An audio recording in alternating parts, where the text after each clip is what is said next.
B Ed semester 2 তোমাদের যে প্র্যাকটিকামটি রয়েছে preparation of one learning design, সেটি আজ আমি তোমাদের সাথে শেয়ার করে নেব। তো এইটি হচ্ছে লাইফ সায়েন্সের একটি এলডি, যেটি তোমাদের কিন্তু সেকেন্ড সেমিস্টারে বানাতে হবে, এবং থার্ড সেমিস্টারে যখন তোমরা স্কুল ইন্টার্নশিপে যাবে তখন তোমাদের 60টি এলডি কিন্তু এভাবেই বানাতে হয়। তো প্রথমেই দেখো, এভাবে একটা কন্টেন্ট পেজ দিয়ে দেবে যেখানে তোমাদের টপিকগুলো লেখা থাকবে। এরপর তোমরা প্রিপারেশন অফ লার্নিং ডিজাইন লিখবে, তারপর অবজেক্টিভ অফ দ্য প্র্যাকটিকাম লিখবে, এরপর steps or levels of learning frameworks লিখবে।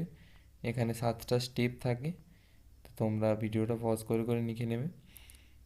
এরপর তোমরা চলে আসবে লার্নিং ডিজাইন, যেখানে তোমাদের স্কুলের নাম, class, time, date, number of student এবং নেম অফ দ্য টিচার, অর্থাৎ তোমার নাম সেখানে লিখতে হবে। এবং ডান দিকে সাবজেক্ট, ইউনিট, সাব ইউনিট।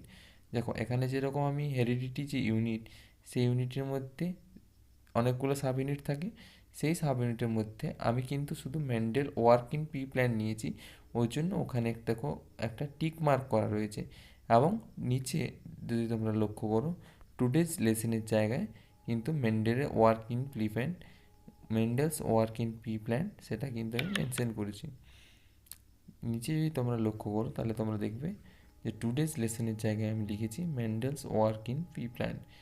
এরপর চলে আসবে লার্নিং অবজেক্টিভ।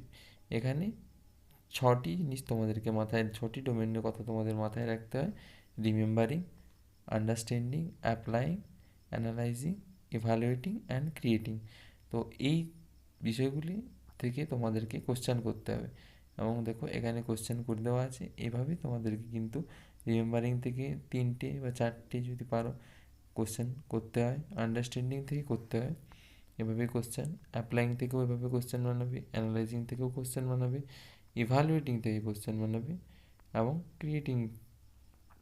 এরপর চলে আসবে analyse to learners contents. Analyse learners content বলতে বোঝায় যে তুমি পড়াবার আগে তাদেরকে কী ধরনের কোশ্চেন করতে পারো, যে তাদের পূর্ব জ্ঞানে কী কী রয়েছে সেই রকমের কোশ্চেন তোমরা এখানে সিলেক্ট করতে পারো।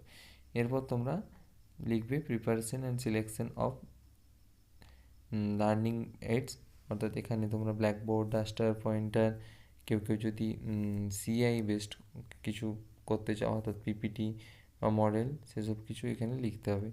এরপর তোমাদেরকে লিখতে হবে লার্নিং স্ট্র্যাটেজিস, অর্থাৎ তুমি কিভাবে পড়াবে। এখানে 2টো কলাম করে নিতে হবে, একটাতে লার্নিং ফিল্ড থাকবে আর একটাতে কনটেক্সচুয়াল স্ট্র্যাটেজি। আর লার্নিং ফিল্ডের জায়গায় তুমি যে যে জিনিসগুলো পড়াতে চাইছো সেগুলো লিখলে, এবং কীভাবে পড়াচ্ছ সেটা কিন্তু কনটেক্সচুয়াল স্ট্র্যাটেজিতে দেবে।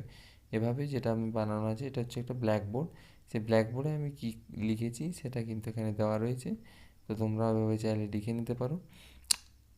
এরপর এখানে দেখো আমি একটা প্রিন্ট আউট দিয়েছি মনোহাইব্রিড কস। এই প্রিন্ট আউটটি হচ্ছে আমার পিপিটি স্লাইডের, সেটা সম্পর্কে লেখা রয়েছে। এরপর যেটি কালো কাগজ দেখতে পাচ্ছ এটি হচ্ছে ব্ল্যাকবোর্ড, এবং যেটি তুমি প্রিন্ট আউট দেখছো এটি হচ্ছে আমার সিএআই বেসডে, অর্থাৎ একটা পিপিটি। সবশেষে চলে আসবে ইভ্যালুয়েশন ডিজাইন, যেখানে তুমি স্টুডেন্টরা কতটা তাদের বুঝছে বা কতটা নলেজ তারা অ্যাকোয়ার করতে পেরেছে সেটা টেস্ট করার জন্য তুমি একটা ইভ্যালুয়েশন ডিজাইন করবে। সেটা কিন্তু খুব বড় হলেও দেখো ক্লাসে সময় পাবে না, অর্থাৎ মোটামুটি যাতে সবাই কোশ্চেন করতে পারো সেরকমভাবেই করে নিয়ে যাবে। তো আমি এখানে একটা ম্যাচিং অ্যাক্টিভিটি রেখেছিলাম অ্যাক্টিভিটি বোর্ডে, তো সেইভাবেই আমি বোর্ডটা বানিয়েছি। এরপর যদি দেখা যায় যে স্টুডেন্টরা ঠিকঠাকভাবে উত্তর দিতে পারছে না, তাহলে তার জন্য weakness detection for remedial class, অর্থাৎ যদি তারা বুঝতে না পারে তাহলে তোমাদেরকে আরেকটা পরের দিন কিন্তু সেই একই ক্লাস নিতে হবে।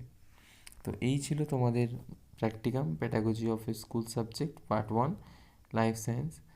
তো আশা করি তোমাদের অনেকটাই কাজে লাগবে। এই ধরনের ভিডিও পেতে কিন্তু অবশ্যই চ্যানেলটা সাবস্ক্রাইব করে রেখো। ধন্যবাদ।